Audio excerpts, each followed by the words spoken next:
ఈ మధ్య కాలంలో ఆయుర్వేదాన్ని అడ్డు పెట్టుకుని కోట్లు కుమ్మేస్తున్నారు. ఇది కనీసం అన్నా కూడా ఇప్పుడు స్టార్ట్ అయిందినే ఎవరికీ తెలియదు. మన మనిషి జీవితం ఎప్పుడు రోగం అనేది స్టార్ట్ అయిందో అప్పటి నుంచినే ఈ వేదం అనేది స్టార్ట్ అయింది. ఈ ఇంగ్లీష్ మెడిసిన్స్ అనేది ఎప్పుడు స్టార్ట్ అయిందో చాలా ఫాస్ట్గా రిలీఫ్ ఇస్తుంది అనే ఒక ధీమా పైన మనుషులంతా మారిపోయారు. ఆపరేషన్లు చేయగలరు, కానీ రోగం పూర్తిగా నయం చేసే కెపాసిటీ వాళ్ళల్లో లేదు.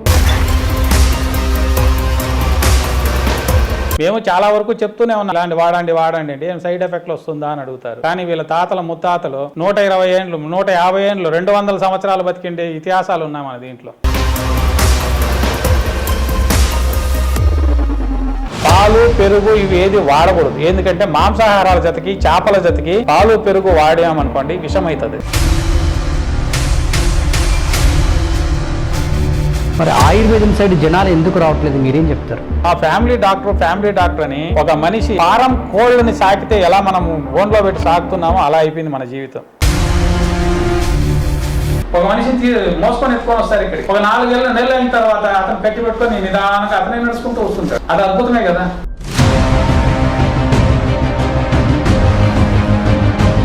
అతను డబ్బులు ఇచ్చేటప్పుడు ఆనందం ఉంటుందో లేదో మాకు తెలియదు, కానీ 2 నెలలు 3 నెలలు అయిన తర్వాత నేను మేలుకోన్నాను స్వామి మీ నుంచి అన్నప్పుడు దాని అంత ఆనందము మాకు వేరే ఉండదు.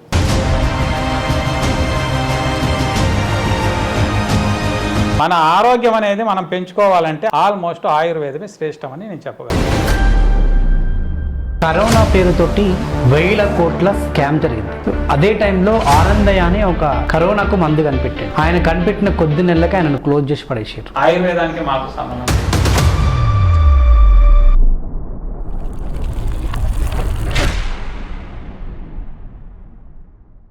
నమస్తే, వెల్కమ్ టు మై షో నిజం విత్ నరేష్ రాయ్. ఆయుర్వేదం అంటే ఏంటి? మన ఆయుష్ని పెంచే వేదం అంటారు. సో జనరల్గా ఈ మధ్య కాలంలో అంటే అల్లోపతికి మించి ఆయుర్వేదం మళ్ళీ మనుగడలకు వచ్చిందని చెప్పాలి. ఎందుకంటే ఒకప్పుడు చూసుకుంటే ఈ అల్లోపతి ఇంగ్లీష్ మెడిసిన్స్ లేవు, కేవలం ఆయుర్వేదంతో వెనకట అంటే క్రీస్తు పూర్వం నుంచి కూడా ఆయుర్వేదంతో బ్రతికిన వాళ్ళు ప్రాచీన కాలంలో చాలామంది అదే చేసుకుంటూ వస్తున్నారు. అదే మళ్ళీ ఇప్పుడు వెలుగులోకి వచ్చి మళ్ళీ అంటే ఓల్డ్ ఈజ్ గోల్డ్ అంటాం కదా, సో ఆ విధంగా మళ్ళీ వెనకటి మనుగడని మళ్ళీ కొనసాగిస్తున్నారు. సో అటువంటి ఆయుర్వేదంలో చాలామంది గురువులు కూడా, చాలామంది పండితులు దీంట్లో కూడా ఎంతోమంది ఉన్నారు. సో అదేవిధంగా అందులో ప్రసిద్ధి చెందినటువంటి అందరికీ సుపరిచితులు. సో మరి ఆయుర్వేదాన్ని కూడా అడ్డు పెట్టుకొని చాలామంది లక్షలు కూడబెట్టుకుంటున్నారు. సో చాలామంది నెలకు వచ్చేసరికి 20,000 30,000 కట్టండి, సంవత్సరం వాడండి అని చెప్పి నిజంగా వాళ్ళ దగ్గర దోచుకుంటున్నారు ఆయుర్వేదంలో కూడా.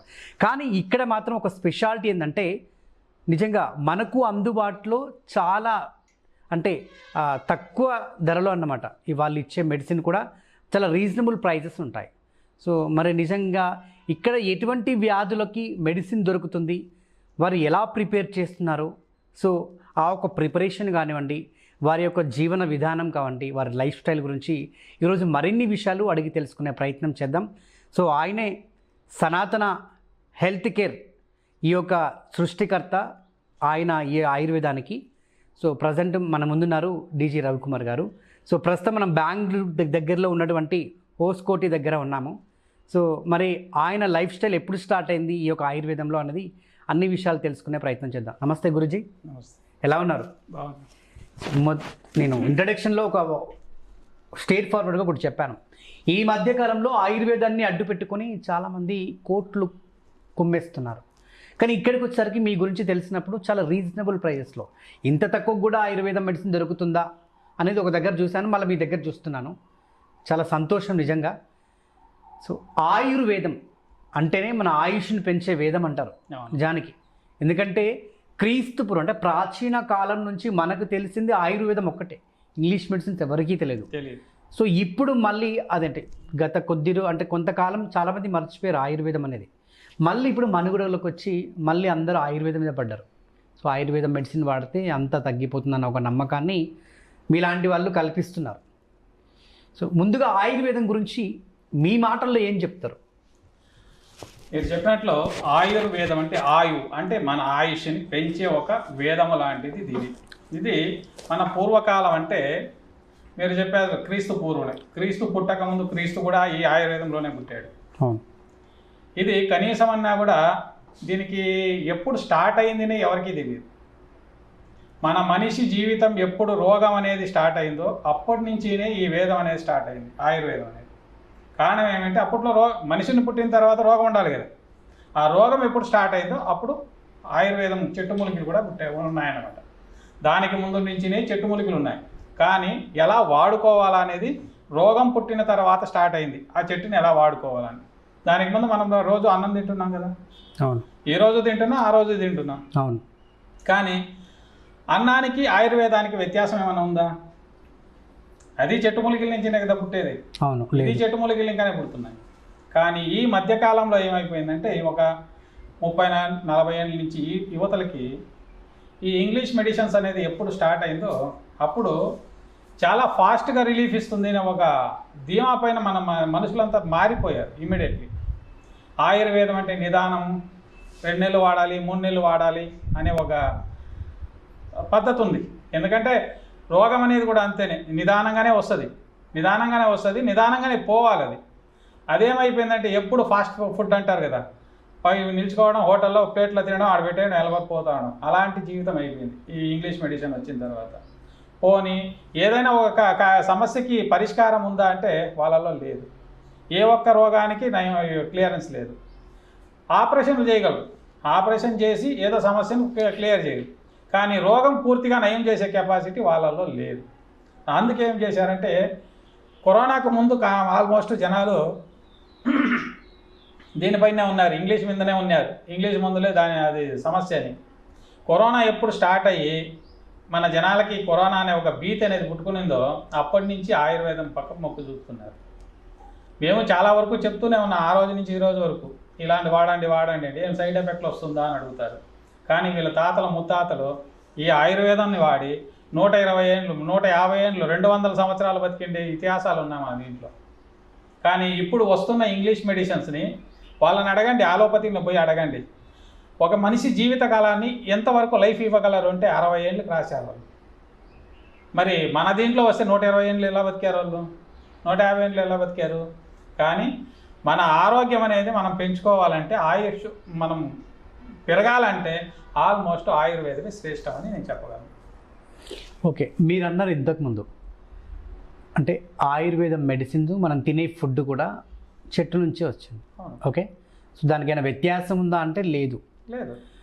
మరి అటువంటిది మనం అండి వెనకటి మనుషులు ఇప్పటిదాకా కూడా అంటే మన ముసలోళ్ళు అమ్మమ్మలు ముత్తాతలు వాళ్ళు ఎంత గట్టిగా ఉంటారో మనకు తెలుసు. ఇప్పటికి కూడా వాళ్ళకి ఎటువంటి షుగర్లు ఏమి ఉండవు. కానీ ఇప్పుడు పుట్టిన వ్యక్తికి షుగర్తో స్టార్ట్ అవుతుంది. అంటే వాళ్ళ పుట్టుకనే ఒక జబ్బుతోటి మొదలవుతుంది. అంటే ఒక బాబు ఎవరైనా పుట్టినా కూడా ఎందుకు ఇవన్నీ జరుగుతున్నాయి ఇవన్నీ?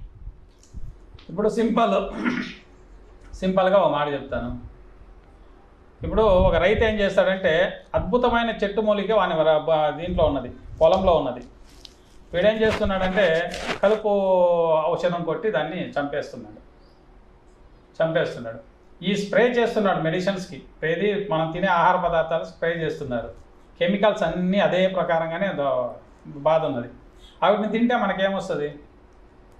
ఇప్పుడు చికెన్ తినకూడదు పద్ధతి ఉంది, చికెన్ విపరీతంగా తింటున్నారు. కంటిన్యూటీగా వారం 2 వారాలు తిన్నారనుకోండి, ఫైల్స్ వచ్చేస్తుంది, అర్షమంలో స్టార్ట్ అవుతాయి.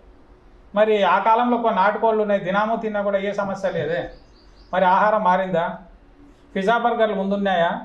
లేవు, ఇప్పుడు వచ్చాయి. పోనీ ఏదేదో విచిత్రమైన ఆహార పదార్థాలన్నీ వచ్చేసాయి. ఇప్పుడు మ్యాంగో జ్యూస్ తాగుతారు, నైట్ మీరు డైలీ పోయి మ్యాంగో జ్యూస్ తాగుతారు. దానికి ఏం చెప్తారు మీరు? మిల్క్ షేక్ అంటారు. మ్యాంగో పండు జతకి మిల్క్ చేరిందంటే అది పాయిజన్ అవుతుంది. దానికి ఎవరికైనా అర్థం ఉందా? ఇలాంటి పాయిజన్ పదార్థాలు తిని మనిషిలో అజీర్ణం అనేది స్టార్ట్ అవుతుంది. ఫస్ట్ స్టార్టింగ్ అజీర్ణం ఎప్పుడు మన తిన్న ఆహారం సరిగా డైజెషన్ కాకుండా పోతుందో అది అజీర్ణ క్రియ అని స్టార్ట్ అవుతుంది. అక్కడి నుంచి మలబద్ధకం స్టార్ట్ అవుతుంది, మలబద్ధకం నుంచి ఫైల్ స్టార్ట్ అవుతుంది. ఇట్లా రోగాన్ని మనం పెంచుకుంటున్నాం. ఇప్పుడు పెళ్ళి కాక ముందు ఏదో ఒక సమస్య ఉంది మన ఒంట్లో, ఏదో ఫైల్స్ కావచ్చు, షుగర్ కావచ్చు, ఏదో ఒక రోగం ఉంది. పెళ్ళి కాకముందే మనకు వచ్చేసింది. పెళ్ళి అయిన తర్వాత పుట్టిన పిల్లలు కూడా అది రోగం కంటిన్యూ అవుతుంది. ఎందుకంటే తండ్రిలో ఆ జీన్స్ ఉన్నది కాబట్టి, తల్లిలో కావచ్చు తండ్రిలో కావచ్చు ఉన్నాయి కాబట్టి అది జీన్స్ కంటిన్యూ అవుతుంది. మనము ఆరోగ్యాన్ని ఆల్మోస్ట్ మనం సుధారించుకోవాలా, పెంచుకోవాలా అనేటిగా ఉంటే సరైన ఆహార పదార్థాలు ఎన్నిక చాలా ముఖ్యమన్నమాట. ఎన్నుకున్నారనుకోండి, ఇది తింటే బలం ఉందా, ఇది తింటే బలం లేదా అని ఫస్ట్ మనం ఎన్నిక చేసుకోవాలి. చేసుకుంటే ఏ అనారోగ్యము రాదు. కానీ ఆ ముందు కాలంలో ఒక మాట చెప్పేవాళ్ళు, మా ఆయుర్వేదం చెప్తుంది ఏమంటే, సంవత్సరానికి 2 సార్లు ఉదర శుద్ధి, జఠర శుద్ధి అంటారు. ఉదరం అంటే కడుపు, జఠరం అంటే పిత్తకోశం. ఇవి 2 శుద్ధి చేసుకొని వాజీకరణ ఔషధాలు అంటారు. అంటే నరాలకు సంబంధించిన ఇది ఔషధాలని ఒక మండలం రోజులు సేవిస్తే 60 కాదు, 90 కాదు, 100 సంవత్సరాలైనా ఆ మనిషికి బలం తగ్గదు, రోగాలు తగ్గుతాయి, ఏ సమస్య ఉండదు అని చెప్తుంది. మనలో ఎవరు తింటున్నారు అలా? ఆయుర్వేదం అంటే అయ్యో సైడ్ ఎఫెక్ట్ అనే లెవెల్కి వచ్చేసారు మన వాళ్ళు. ఆయుర్వేదం అంటే చాలా అద్భుతమైన ఒక అమృతం లాంటిది. అది ఆ అమృతాన్ని మనం విసర్జించుకొని పోతున్నాము. ఆ అమృతాన్ని విసర్జిస్తే ఏమొస్తుంది? ఆలాహలమే కదా వచ్చేది. ఆలాహలం అంటే ఏది? విషం. ఒంట్లో విషం పుట్టుకుంటుంది కదా అక్కడ. ఆ విషయాన్ని మనం పెంచుకొని మన పిల్లలకు పంచుతున్నాం అన్నమాట. మనం పెంచుకొని పిల్లలకి పంచుతున్నాం. అదే ఇప్పుడు పెరుగుతున్నది. ఓకే. సో అంటే జనాలు అంటే ఏదైనా అంటే శారీరక ఇబ్బంది కానివ్వండి, ఏదైనా అనారోగ్య సమస్య కానివ్వండి, ఏదైనా వస్తే అంటే ఎందుకు మరి ముందుగా ఆయుర్వేదాన్ని ఎందుకు ఎంచుకోవట్లేదు? అంటే ఎంత పెద్ద రోగమైనా, ఇప్పుడు క్యాన్సర్ కానీ హాస్పిటల్లో ఒకసారి జాయిన్ అయినామంటే ఒక 2 నెలల నుంచి 3 నెలల వరకు హాస్పిటల్లో పక్కా ఉండాలి, అడ్మిట్ అవ్వాలి. దానికి బిల్లులు ఉంటాయి. ఇక 1,00,000, 2 లక్షలు, 3 లక్షలు, 5 20, 30 లక్షల దాకా ₹1,00,00,000 కట్టిన కూడా ఉన్నారు. సో ఇటువంటి అంటే ఆయుర్వేదాన్ని, అంత మంచి ఆయుర్వేదం ఉన్నాక కూడా జనాలు హాస్పిటల్కి వెళ్ళి లక్షలు నిజంగా ఆస్తులు అమ్ముకొని మరి ఈరోజు ఆడ బిల్లులు కట్టాల్సిన పరిస్థితి ఏర్పడింది. మరి ఆయుర్వేదం సైడ్ జనాలు ఎందుకు రావట్లేదు? మీరేం చెప్తారు? ఆయుర్వేదం సైడ్ ఎందుకు రాలేదంటే, ఇప్పుడు కొత్తగా పెళ్ళయింది. పెళ్ళైన తర్వాత 3 నెలలకో 4 నెలలకో గర్భం నిలుస్తుంది. నిలుస్తానే ఏం చేస్తున్నారు మన వాళ్ళు? మా ఫ్యామిలీ డాక్టర్ అని చెప్పి ఒక డాక్టర్ కన్సల్ట్ అవుతారు. అవునా? అక్కడి నుంచి స్టార్ట్ అవుతుంది. 3 నెలల నుంచి స్టార్ట్ అవుతాయి. మ్యాక్సిమం 1 నెలకే స్టార్ట్ అవుతుంది అనుకోండి. నెల, 1.5 నెల, 2 నెలలకే స్టార్ట్ అయిపోతుంది. మా ఫ్యామిలీ డాక్టర్ అంటారు. ఫ్యామిలీ డాక్టర్ ఏమైనా ఉచితంగా చేస్తున్నాడా? లేదు. లక్షలు పెరికేస్తున్నారు. ఫ్యామిలీ డాక్టర్ అని చెప్పి ఏం చేస్తున్నారు? అక్కడ ఇది చేసుకుంటున్నారు, బుకింగ్ చేసుకుంటారు. ఎప్పటి వరకు?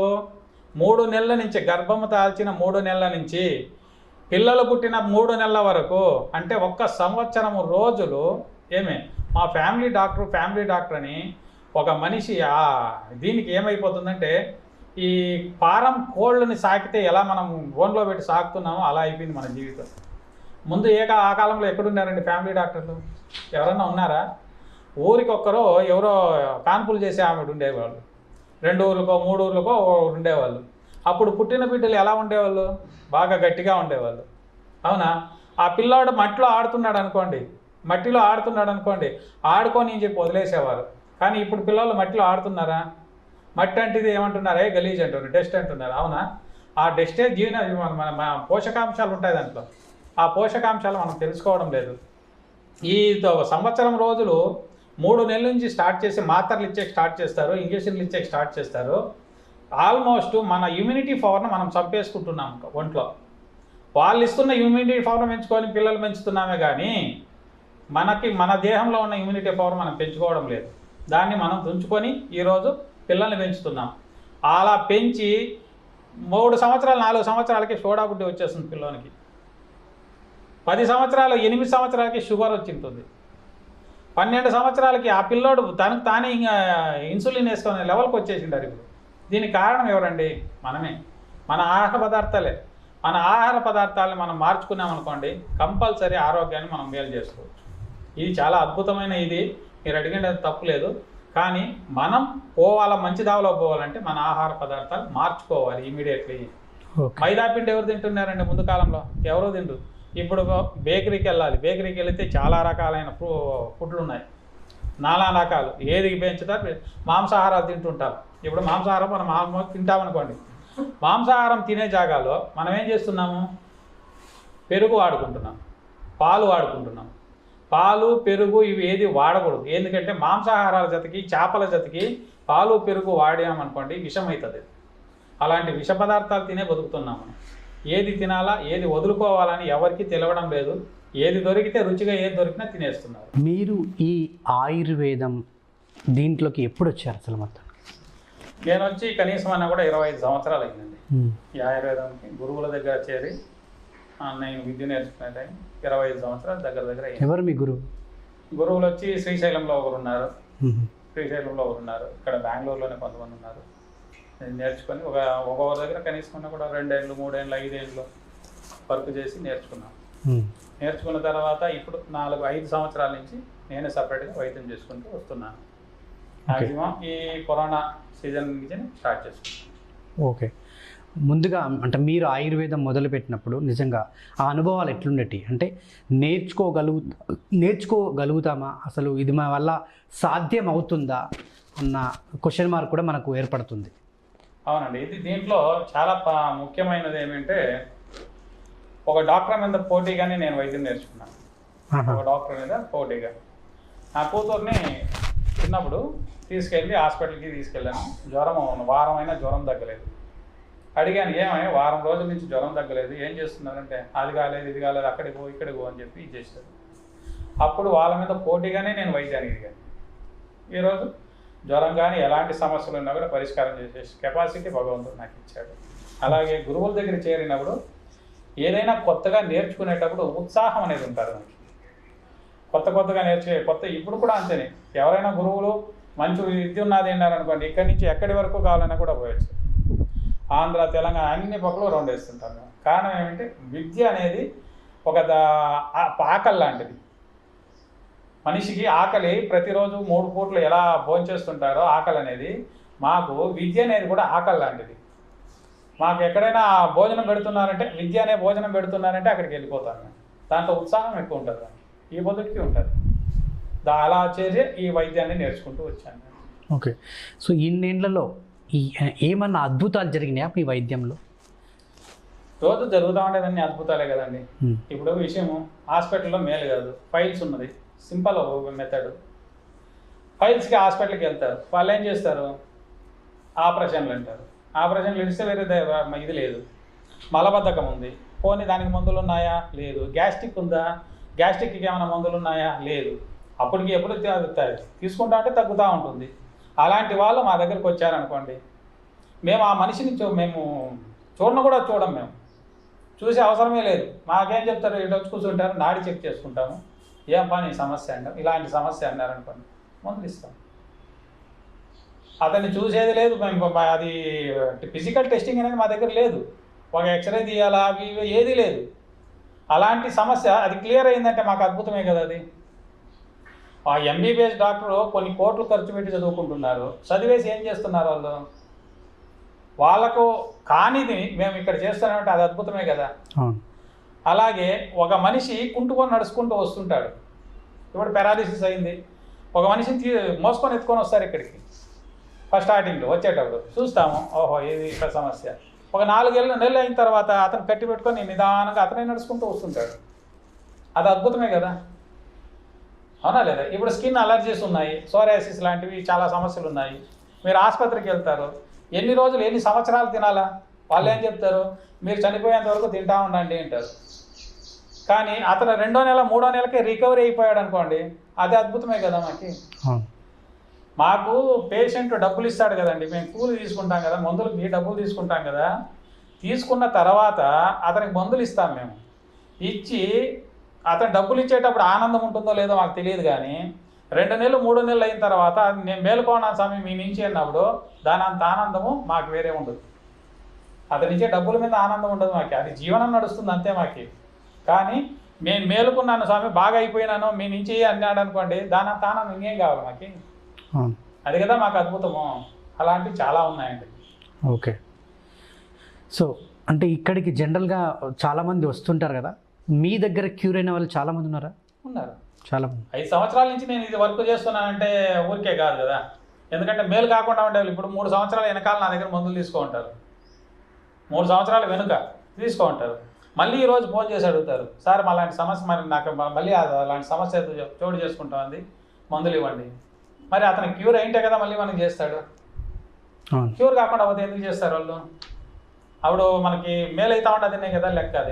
అదేనమాట. ఓకే. సో మీరు దేవుణ్ణి నమ్ముతారా? ఉన్నారు చూడండి. ఓకే, దేవుణ్ణి నమ్ముతారు. సో అంటే మీ దృష్టిలో అంటే దేవుడు గొప్పనా డాక్టరా?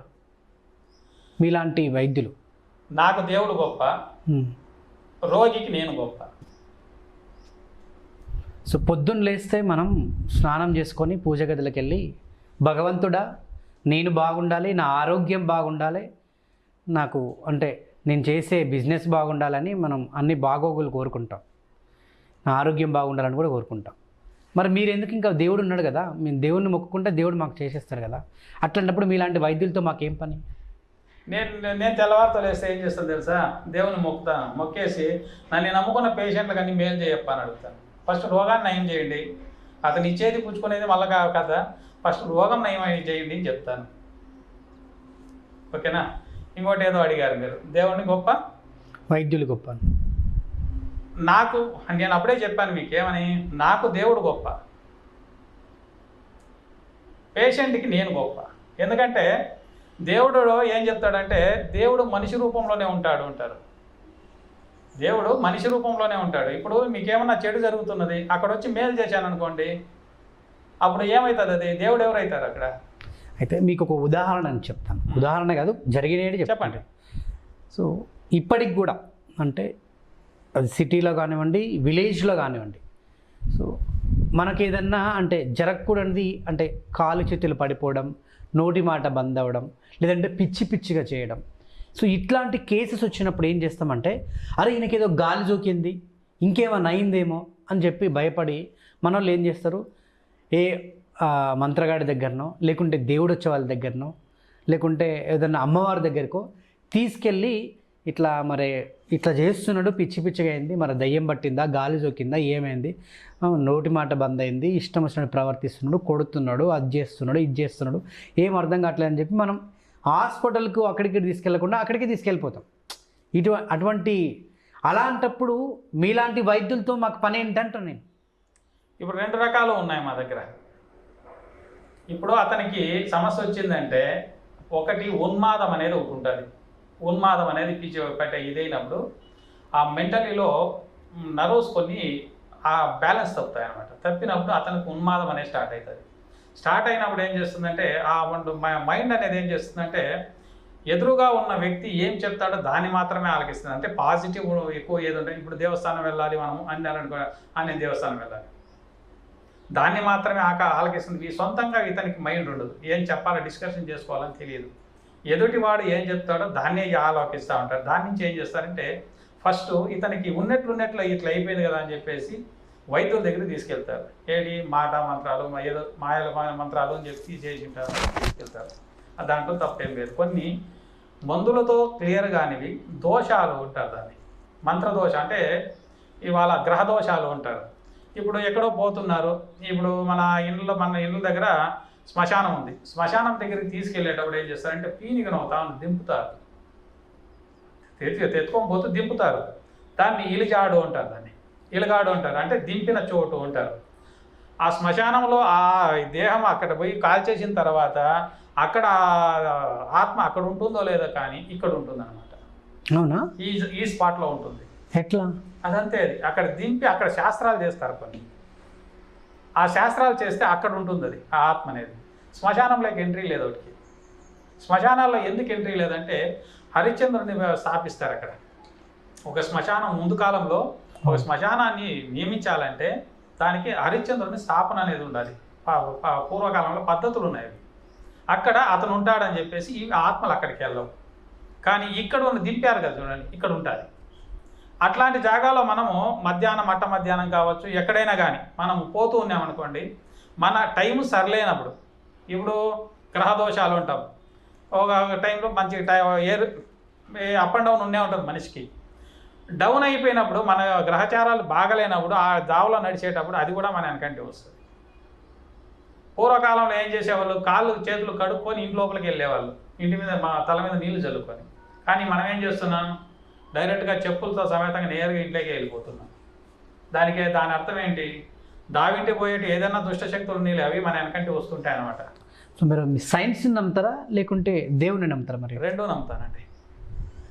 పూర్వకాలంలో సైన్స్ అని దాన్ని ఇప్పుడు వీళ్ళు సైన్స్ అంటున్నారు, దాన్ని ఆ కాలంలో సైన్స్ అనలేదు, దాన్ని ప్రతి ఒక్కటి సాంప్రదాయం అన్నారు, దాన్ని సాంప్రదాయకం అన్నారు. సాంప్రదాయకం అని ఎందుకంటారు? ఇప్పుడు సింపుల్గా ఒక మాట చెప్తాను. మన భారతదేశం స్వతంత్రం వచ్చిన తర్వాత లాల్ బహదూర్ శాస్త్రి వచ్చారు, ప్రధానిగా ఉన్నారు. తినడానికి భోజనాలకే చాలా కష్టం వచ్చేసింది.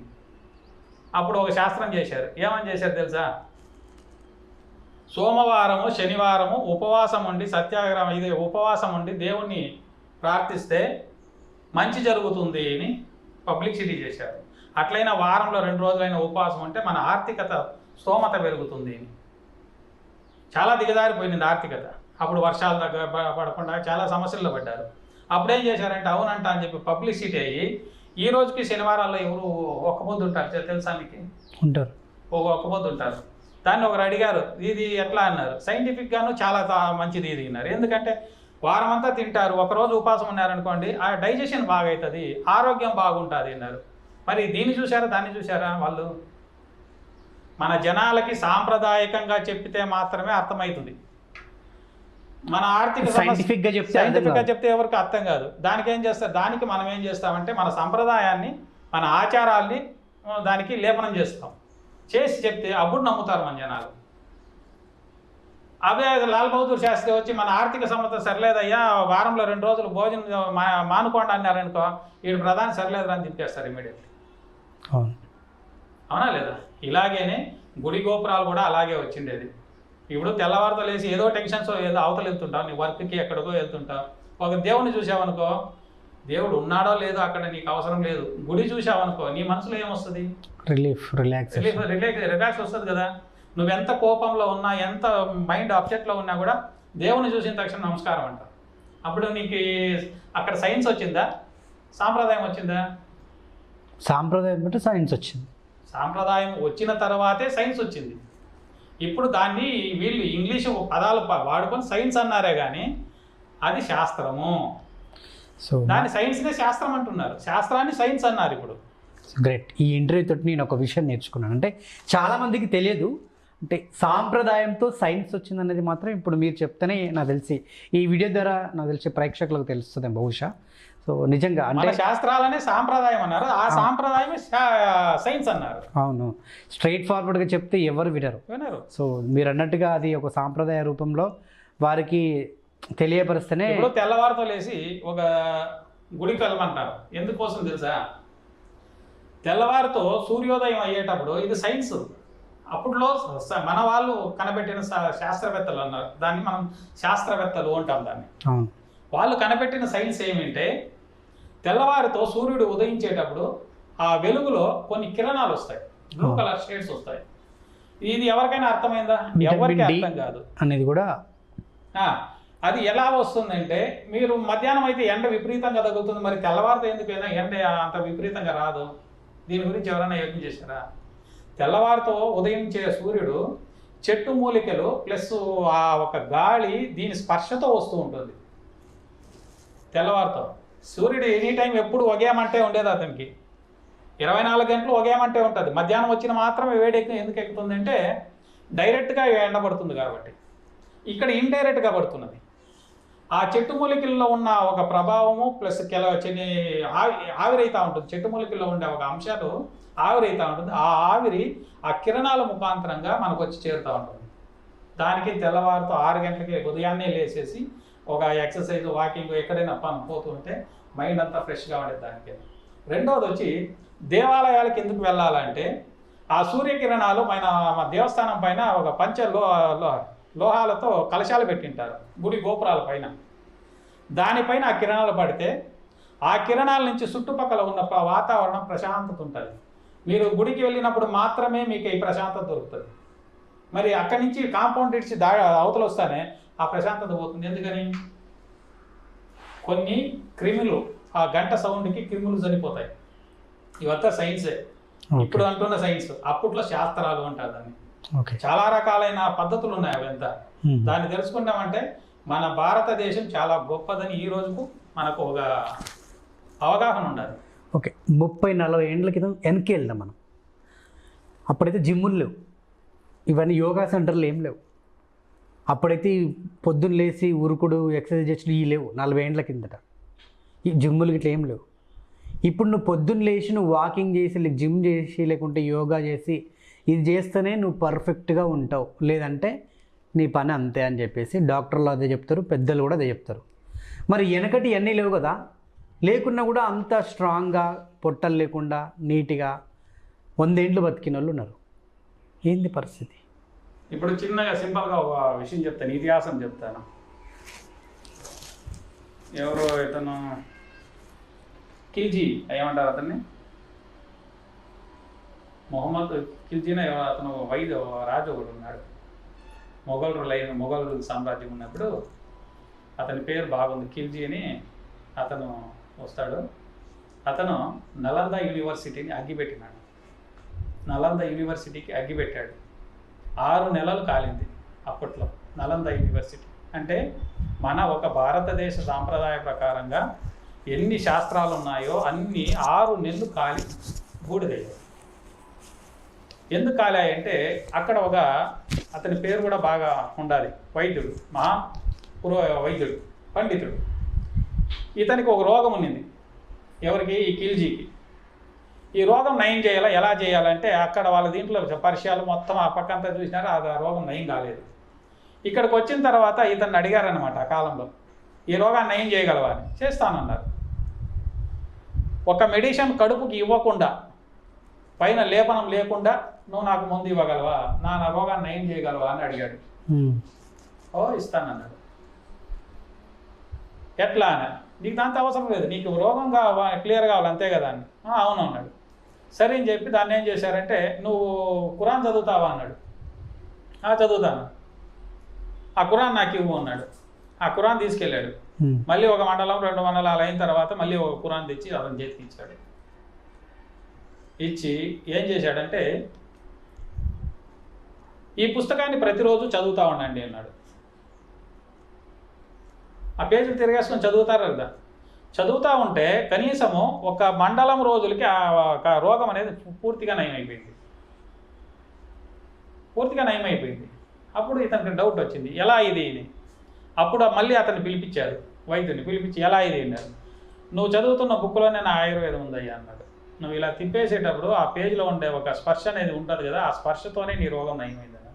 ఇంత టాలెంట్ ఉందా, ఇది ఉంటే మనకి ఫ్యూచర్కి ఇదవుతుంది అని చెప్పి దాన్ని మిగలబెట్టలేదు, అగ్గిపెట్టాడు. 6 నెలలు కారింది.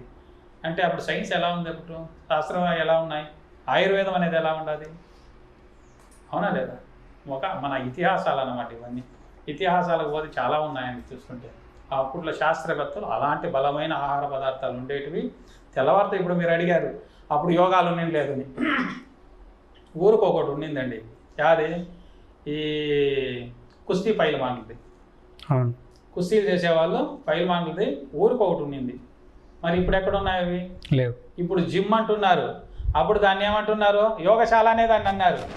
యోగశాలనే పిలుస్తారు దాన్ని. ప్రతి ఒక్క ఊర్లోనూ ఉండేది, ఒక్కొక్క స్థలం అనేది కేటాయించుకునేవాళ్ళు. అప్పట్లోనూ ఉండేది. సరే, అవంతా అవసరం లేదు.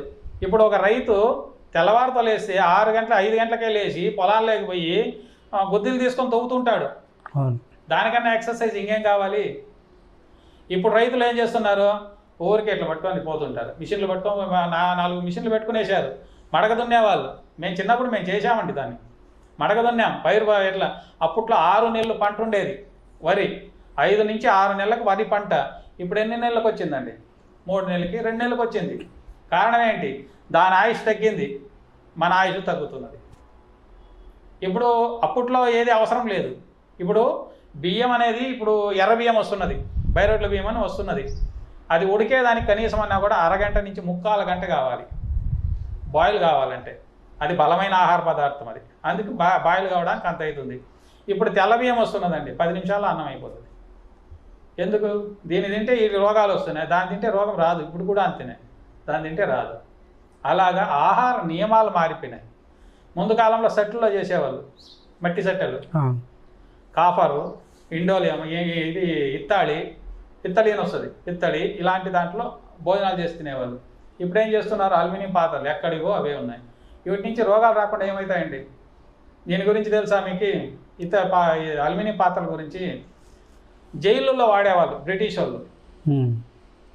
ఈ క్రాంతి వీరులు ఉన్నారు కదా, వీళ్ళని చంపితే విశ్వ సంస్థ వాళ్ళ మీద కంప్లైంట్ వేస్తుందని చెప్పి వాళ్ళు ఏం చేసేవాళ్ళంటే ఈ అల్యూమినియం పాత్రలను వాడి ఇండైరెక్ట్గా చంపేవాళ్ళు జనాలు. ఈ అల్యూమినియం పాత్రలు వాడుతా వాళ్ళలో రోగాలు అనేవి ఎక్కువవుతాయి. ఏదో ఒక రోగం పుట్టుకునేస్తుంది, కొత్తగా క్యాన్సర్ నుంచి మత్స్య రోగం పుట్టుకుంటుంది. అలాంటి పుట్టించారు వీళ్ళు ఆ కాలంలో. ఈ పొద్దుడికి దాన్నే కంటిన్యూ చేస్తున్నారు. నాస్టిక్ అంటారు. నాస్టిక్లో ఏముండదండి, దోశ మాత్రం ఈజీగా లేస్తుంది, కానీ రోగం మాత్రం పోతూ ఉంటుంది. ఇంకా ఇలాంటివి ఆహార నియమాలు మార్చుకుంటే ఈ పొద్దుటికి మనకి యావది అవసరం లేదు, మనం బాగా గట్టిగానే బతకగలం. ఇది కొన్ని కంపెనీల వాళ్ళు, కొన్ని అవుట్ సైడ్ ఉన్న వాళ్ళు, వీళ్ళంతా ఒక కుతంత్రం చేసి జనాల్ని, ఇప్పుడు ఒక ప్రోడక్ట్ ఉన్నది ఏదో ఒక కంపెనీది, వీడేం చేస్తున్నాడు, దీన్ని తినండి ఆరోగ్యంగా ఉండండి అంటాడు, లేదా దీన్ని తినండి ఫాస్ట్ ఫుడ్ అంటే ఏంటాడు, దీంట్లో కొన్ని కెమికల్స్ కలుపుతాడు వాడు స్టాక్ పెట్టుకోవడానికి. వీడు రోగాలను తెప్పిస్తున్నాడు, వాడు రోగాలను నయం చేసేకి రెడీగా ఉన్నాడు.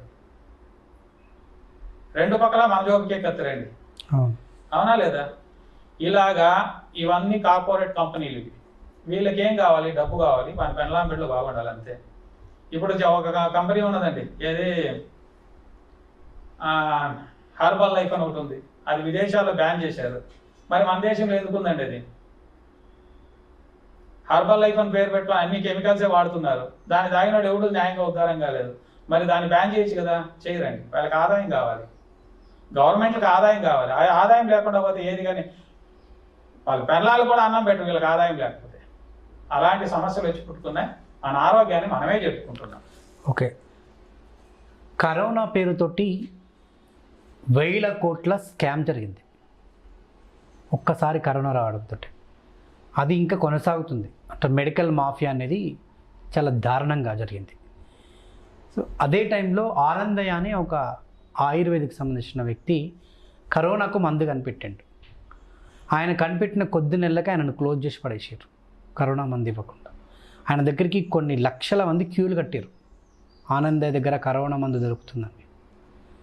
అంటే ఒక జనాలను బ్రతికేయడం కోసం తక్కువ ధరతోటే ఒక పెద్ద వైరస్కి మందు కనిపెట్టిన వ్యక్తి ఆయనను క్లోజ్ చేసి ఈ మెడికల్ మాఫియా ఈ కరోనా టైంలో ఒకటి ఫస్ట్ స్టేజ్, సెకండ్ స్టేజ్, 2 స్టేజ్లలో అసలు కోట్లు కొమ్మేసుకున్నారు. అంటే జనాలను కాపాడుతున్న ఆనందేని ఆ మందు మోయించి, అంటే ఇంత మెడికల్ మాఫియా ఎందుకు జరుగుతుంది? అంత ఆయుర్వేదంలో కూడా ఈ మెడికల్ మాఫియా కూడా కొన్ని చోట్ల జరుగుతుంది. నేను ఆయుర్వేదాన్ని కూడా ఏం గొప్పగా ఏం చెప్పట్లే, అంటే మంచోళ్ళు ఉన్నారు, మీలాంటి వాళ్ళు ఉన్నారు, కానీ దాంట్లో చెడ్డవాళ్ళు కూడా ఉన్నారు. దాన్ని మీరు అన్నట్టు కెమికల్స్ కలిపి అమ్మేటోళ్ళు కూడా చాలామంది ఉన్నారు. ఈ ఆయుర్వేదం అంటే ఆయుర్వేదంలో కూడా రకాలు వేరున్నాయి. ఏదో ఒక కంపెనీ వాడు మూలికలు తెచ్చి పౌడర్లు చేసి ప్యాక్ చేసి అంగడిలో పెట్టి అమ్ముకునేది ఆయుర్వేదం. ఎంబీబీఎస్ చదివి బిఏఎంఎస్ చదివింటారు కదా, వాళ్ళు ఆ ప్రోడక్ట్ని తీసుకొని కలిపేసి మందులు రాయిచ్చేది అది ఆయుర్వేదం. ఆయుర్వేదానికి మాకు సంబంధం లేదు. మేము నాటు వైద్యులం, సాంప్రదాయక వైద్యులం, పారంపరిక వైద్యులం. మాది ఎలాగంటే చెట్టు మూలికలు మేము తెస్తాం. ఒక డాక్టర్ తెలియదు దాంట్లో ఏముంటుంది. బిఏఎంఎస్ చదివిన డాక్టర్కి దాంట్లో ఏం కలిపాడు ఆ కంపెనీ వాడని వానికి తెలియదు. అతను ఏం చేస్తాడు, అక్కడ ప్రోడక్ట్ ఏముందో పలానా రోగాలు నయమవుతుందంట అని చెప్పి వాడు ఇస్తున్నాడే కానీ క్లియారిటీ లేదు అతనికి. కానీ మా మందుల్లో మాకు క్లియారిటీ ఉంటుంది. మూలికలు మేమే తెచ్చుకుంటాం, మేము మెడిసిన్ ప్రిపేర్ ఏదైనా శుద్ధులు చేయాలని మేమే చేసుకుంటాం. ప్రతి ఒక్కటి మేమే ఇస్తున్నాం. కాబట్టి మాది నాటు వైద్యం, సాంప్రదాయక వైద్యం, పారంపరిక వైద్యం ఇలా వస్తుంది. గురు పరంపర అనొచ్చు, ఏదైనా అనొచ్చు దీన్ని. అలాగే మీరు అన్నారు కరోనా అని, అప్పట్లో ఒక స్టేట్మెంట్ ఇచ్చేవాళ్ళు ఏమని, ఇనుము మీద కూర్చుంటే వైరస్ ఇన్ని రోజులు బతుకుతుంది, స్టెయిన్లెస్ స్టీల్ మీద కూర్చుంటే ఇన్ని రోజులు బతుకుతుంది, మట్టి మీద ఆకుల మీద కూర్చుంటే ఇలా ఇన్ని రోజులు బతుకుతుంది, ఆ వైరస్కి ఆయుష్ ఇంత ఉంటుంది అని చెప్పారు. కానీ ఒకదాని మీద కాపర్ మీద కూర్చుంటే మాత్రమే తొందరగా సస్తుంది అని అప్పుడు వాళ్ళే చెప్పారు. అవునా? మన ఆయుర్వేదంలో సిద్ధ వైద్యంలో ఇదే కాపర్ని మేము సున్నాలు, భస్మాలు, సింధూరాలు చేసి ఇస్తుంటాం. మరి ఒక్క పూట 2 పూటలు ఇస్తే అది వైరస్ ఉంటుందండి లోపల? ఉండదు కదా. మరి మమ్మల్ని ఎంత ఎందుకు తొక్కుతున్నారంటే ఇది కార్పొరేట్ కంపెనీలు. ఆనందయ్య నుంచి ఎవరికైనా లాభం ఉందా? గవర్నమెంట్కి లాభం ఉందా? లేదు. మరి ఆనందయ్యని ఎందుకు పెంచాలా? గవర్నమెంట్కి దేని నుంచి లాభం ఉండేది? వాళ్ళ కార్పొరేట్ కంపెనీల నుంచి లాభం.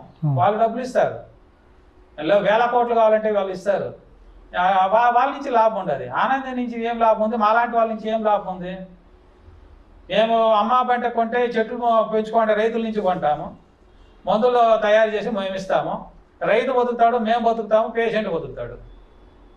కానీ వాళ్ళు గవర్నమెంట్ బతకాలి కదండి. ఆ గవర్నమెంట్ బతికేదాని కోసమే మమ్మల్ని అంతా తొక్కేస్తుంది. ఓకే. సో మెడికల్ మాఫియా గురించి మీరు ఏమంటారు? వాళ్ళని ఈ టైంలో చెప్పుకునేది వేస్ట్ అనిపిస్తుంది. ప్రపంచంలోనే నెంబర్ 1 మాఫియా అంటే మెడికల్ మాఫియా. ముందు కాలంలో real estate, underworld mafia, డాన్లు, వీళ్ళే పెద్ద మాఫియా. సో మీ ఆయుర్వేదంలో కూడా చాలా మంది నెలకు 20,000, 30,000 అని చెప్పి వసూలు చేస్తున్నారు. చాలా మందికి నేను వార్నింగ్ కూడా ఇచ్చాను. వీళ్ళ గురించి ఏం చెప్తారు మీరు? అదే చాలా మందికి వార్నింగ్ కూడా ఇచ్చాను. మీ ఛానల్లో ఉండేవాళ్ళు కూడా కొంతమందికి వార్నింగ్ ఇచ్చాను నేను. ఎందుకయ్యా ఒక పేషెంట్ దగ్గర 30,000 ఒక మందుకి, ఒక నెల మందుకి 30,000, 50,000, లక్షలు పెరికేస్తున్నారు. ఏమి ఇస్తున్నారు మీరు? బంగారు భస్మం ఇస్తున్నారా? వజ్రాన్ని ఏమన్నా భస్మం చేయిస్తున్నారా? ఏం చేయిస్తున్నారు? ఎందుకు అంత డబ్బులు తీసుకుంటున్నారు? అడిగాను కూడా. అడిగితే మాకు అన్ని సమస్యలు, ఇన్ని సమస్యలు. ఏది నువ్వెందుకు పెట్టుకుంటావు అన్ని సమస్యలు? మ్యాక్సిమం నెలకు ఒక 2,000, 3,000, 5,000 ది వాళ్ళకు భరణం కాదు. అది మ్యాక్సిమం నెలకి 30,000, 50,000, లక్షలు పెరికేస్తున్నారే. ఏమనుకున్నారు మీరు? కొంతమందికి వార్నింగ్ ఇచ్చాను నేను. ఈరోజు కూడా అందరికీ చెప్పేది ఇంతేనే. ఆయుర్వేదము చాలా అద్భుతమైంది. పేషెంట్లకి మనకు తాకత్తు ఉంటే మనం ఇవ్వాలి, లేదంటే ఇచ్చేయకపోకూడదు. దాని నుంచి క్లియర్ అవుతుంది తెలిసింటే మాత్రమే. కొన్ని మందులకే నేను ఇస్తాను. నేను అన్ని రోగాలకి నేను ఇవ్వను. కారణం ఏమంటే నాకు చేసేదానికి ఓపిక లేదు. అన్ని మందులు చేసుకొని కూర్చొని ఓపిక లేదు. నా నుంచి ఏం మందులు క్లియర్ అవుతుందో ఆ మందులు మాత్రమే నేను పర్ఫెక్ట్గా ఉంటే మాత్రమే ఇస్తాను, లేదంటే ఇవ్వను నేను. Okay, super. ఇంకొంతమంది ఉన్నారు ఏం చేస్తారంటే తలనొప్పి అడుగు, ముక్కు పడిశానకు అడుగు, దేనికన్నా అడుగు, నా దగ్గర ఉంది, నా దగ్గర ఉంది, నా దగ్గర ఉంది, ఇదే అయిపోతుంది. వీళ్ళు ఏం చేస్తారు? ఇక్కడ ఆర్డర్ తీసుకోవడం, అక్కడ మెడికల్ స్టోర్కి వెళ్ళడం, మెడికల్ స్టోర్కి వెళ్ళడం, ఆయుర్వేదిక్ షాప్కో దేనికో వెళ్ళడం. కంట్రీ డ్రాప్స్ ఏదైనా ఉందా సార్ మీ దగ్గర ఆయుర్వేదంలో అంటారు. ఉండదు అంటే దాన్ని ఎత్తుకొని వేరే బాక్స్ మార్చేస్తారు. వీళ్ళు ఆ బాటిల్ మారుస్తారు, మార్చేసి ప్యాక్ చేసి పంపించేస్తారు. ఓకే. ఇలాంటి వైద్యులు చాలా మంది ఉన్నారు. వీళ్ళని పరుంపోకులు ఉంటారు. పరుంపోకు వైద్యులు అనే పిలుస్తాను నేను వీళ్ళని. అలా కాదు, నువ్వు కొద్దిగా ఏమన్నా తయారు చేసి నువ్వు పంపించే కెపాసిటీ ఉంటే పంపించే, ఎవరికైనా ఇవ్వు, అభ్యంతరం లేదు. ఇలాంటి మాఫియా చాలా మంది ఉన్నారండి మాలాంతో కూడా. ఏమంటే ఆయుర్వేదము ఇట్లాంటి వాళ్ళని మీరు ఏరి పారేయచ్చు కదా, ఎందుకు ఉంచుతున్నారు? ఎవరిని ఏరదామండి? ఎలా ఏరాలి వీళ్ళని? నాకన్నా బలంగా ఉంటారు. ఎందుకంటే నేను తీసుకునేది 3,000. నేను తీసుకునేది 3,000 అండి. ఒక పేషెంట్ దగ్గర 3,000, 5,000 తీసుకుంటా. అతను 50 లక్షలు తీసుకుంటున్నాడు. అర్థమైందా? 50 లక్షలు తీసుకునేవాడు నాకన్నా ఆర్థికంగా బలంగా ఉంటాడు. మరి ఎలా ఏరుతారు వాళ్ళని? మీకు కూడా ఒక సంఘం ఉంది కదా? సంఘాలు ఉన్నాయి, దాంట్లో వాడు కూడా నెంబరే కదా. అప్పుడు రావాలి, అప్పుడు డిస్కషన్ చేయాలి కదా. ఇట్లా రారే. అందుకే ఈ రోజుకి గవర్నమెంట్లో ఈ రోజు కొట్టుకొని వస్తున్నాం మనం. ఏమని?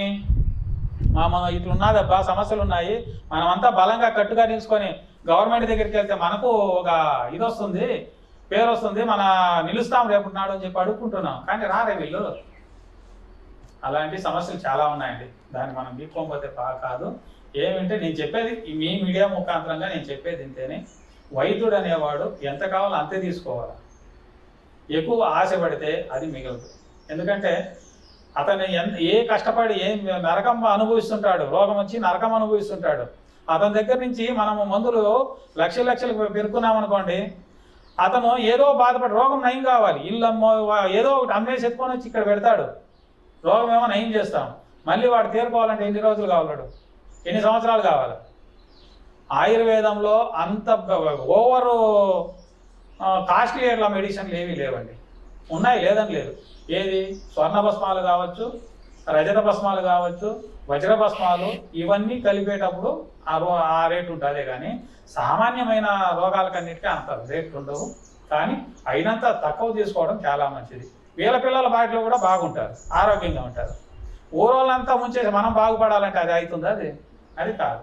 అలాగే కాస్త వైద్యులంతా మారడం చాలా మంచిది నేను చెప్తాను. సో మీ దగ్గర వేటికి మెడిసిన్ లభిస్తుంది? దేనికండి? మీ దగ్గర నా దగ్గర పారాలిసిస్ దొరుకుతుంది. రెండవది వచ్చి నా దగ్గర ఎక్కువ అనేది ఉండేది సెక్సువల్ ప్రాబ్లమ్స్.